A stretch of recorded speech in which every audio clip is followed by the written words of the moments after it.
Mga minamahal kong kapatid, ang unang pagbasa mula sa unang aklat ng mga hari at ang ebanghelyong ating pinakinggan ay kwento ng mga taong may pinagdaraanan.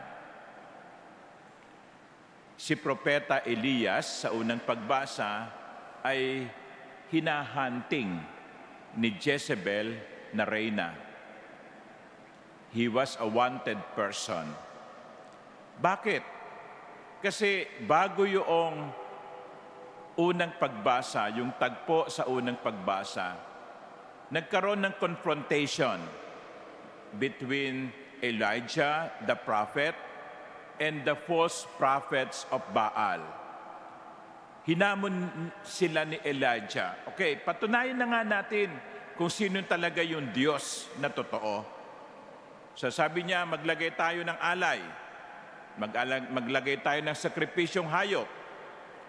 Kung alin ang babaan ng apoy mula sa langit, yon ang alay na pinatutunayang totoo ang kanyang Diyos. So that was the challenge. Burnt offering. Let the true God manifest Himself by sending fire. So, sabi ng mga propeta ni Baal, okay, sige, deal, no? At ang nangyari, yung ang unang nag-alay yung mga propeta na Baal, at kahit na anong gawin nila, sinaktan na nila ang kanilang sarili, sumigaw na sila, pero walang apoy na nangyari, bumaba. Sa bandang huli, sabi ni Elijah, okay, tapos na kayo. Ako naman. So, meron siyang alay, pinabuhusan pa niya ng tubig. Pagkatapos, sabi niya sa Panginoon, Lord, kasubuan na to, no? Patunayan mo na ikaw ang tunay na Diyos.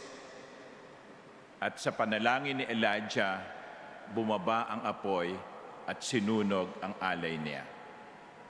So nakita ng mga tao, no? Nakakatanggap ba kayo ng NDRRMC, no? My phone is vibrating. Okay, no? So nakita ng mga tao kung sino yung tunay na Diyos. Kaya sabi niya kay Propeta Elias sa mga tao, patayin niyo yung mga propeta na yan, ng mga bulaan. At yun nga ang nangyari. Nung malaman yun ni Jezebel, sabi niya, humanda ka, tutugisin kita. Kaya siya nagpunta sa Horeb. Yan ang unang pagbasa natin. Si Elijah ay tinutugis ng reyna upang patayin. Kaya't siya'y tumakas. Yon ang kanyang pinagdaraanan. Inuusig siya sapagkat siya'y tumindig para sa totoong Diyos. Inuusig siya sapagkat siya'y nagpahayag kung sino ang totoong Diyos. That was the first reading. Elijah was a wanted person because he proclaimed the truth. Ang ebanghelyo naman natin ay mayroong iba namang kwento. Ang mga alagad umakyat sa bangka upang tumawid at habang sila'y naglalakbay, nagkaroon ng bagyo. Natakot sila at nakita nila si Jesus at lalo silang natakot. Inisip nila multo. Pero binigyan sila ng katiyakan ni Jesus. Sabi niya, huwag kayong matakot. Ako ito. My dear brothers and sisters, in these two stories of Elijah and the disciples, we are being reminded that in life, sometimes we are passing through difficulties. Katulad ngayon, ilang araw na pong umuulan at may mga lugar ng lubog sa tubig. Yung dam, critical na ang level. may pinagdaraanan tayo ngayon. May habagat.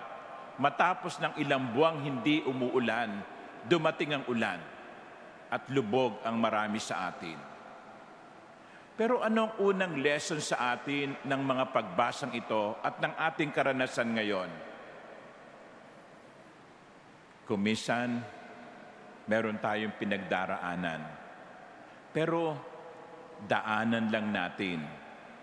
Ang problema kasi, doon tayo umi-standby. Napapagod tayo madalas kasi yung dapat nating daanan lamang, doon tayo tumitigil. Elijah will be able to survive that struggle. The disciples will be able to cross the sea. Yes, there have been difficulties, but the difficulties will just be temporary. Mga minamahal kong kapatid, anumang pinagdaraanan natin ngayon, lagi nating tandaan, ito'y pangsamantala lamang.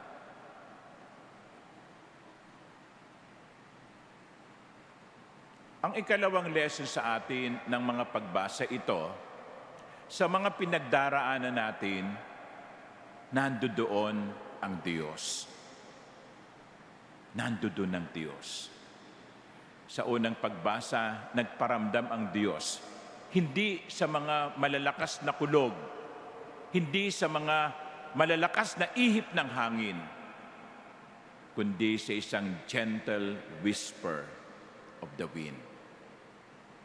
But God assured Elijah, "Hey, I am here. I am with you." At ganun din sa Ebanghelyo, binigyan ng katiyakan ni Jesus ang kanyang mga alagad na natatakot. Huwag kayong matakot. Nandito ako. Kasama niyo ako. My dear brothers and sisters, we may be facing difficulties in life. We may be kind of facing so much challenges in life. Kung minsan iisipin natin, parang hindi ko na yata kaya.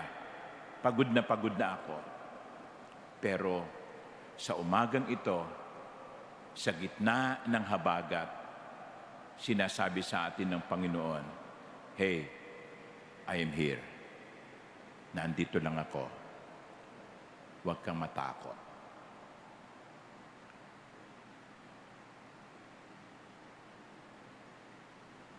Mga minamahal kong kapatid, hindi tayo pababayaan ng Diyos. Hindi tayo iiwan ng Diyos. Katunayan, bibigyan niya tayo ng kakayanan upang mapagtagumpayan natin ang mga hamon ng buhay. Alam niyo sa Ebanghelyo, nung nagpakilala si Jesus sa mga alagad, "Ako ito," sabi ni Pedro, "Lord, gusto ko ring lumakad sa ibabaw ng tubig. I want to be able to do what you are able to do, to conquer the elements." At ang sabi ni Jesus, "Come, malika." At si Jesus at si Pedro ay nakalakad din sa ibabaw ng tubig. Ganun ang Diyos. Hindi lamang sa hindi niya tayo iiwan, kundi bibigyan pa rin niya tayo ng kalakasan upang mapagtagumpayan ang ating mga pagsubok. To be able to stand on the water, to walk on the water, not because of Peter's power, but because of the power given by God. Ganun naman talaga eh. Kung tayo lang, hindi natin kayang malampasan ang mga pagsubok sa buhay. Mahina tayo, madali tayong sumuko. Pero kung tayo ay hihingi ng kapangyarihan sa Diyos, ibibigay niya ito at magagawa din nating lumakad sa ibabaw ng tubig. On one condition, don't look somewhere else. Kasi nung si Pedro, nung naglalakad na siya sa tubig, no, ibinaling niya ang kanyang tingin sa mga alon, na wala yung kanyang focus kay Jesus. Tumingin siya sa iba, at doon siya nagsimulang lumubog. Kaya sabi niya, Lord, Lord, help me! Kaya sabi ni Jesus sa kanya, pambihira ka naman eh. Bakit ka tumingin sa iba? Sa akin ka lang titingin. Sa akin ka lang kakapit. Sa akin ka lang magtitiwala. Huwag kang magtiwala sa sarili mo, sa ibang tao, sa akin lang. Huwag kang tumingin sa iba, sa akin ka lang tumingin. Sapagkat sa oras na alisin mo ang tingin mo sa akin, doon ka magsisimulang lumubog. My dear brothers and sisters, many times, the Lord will not take away our problems. Many times, the Lord will not take away our crosses.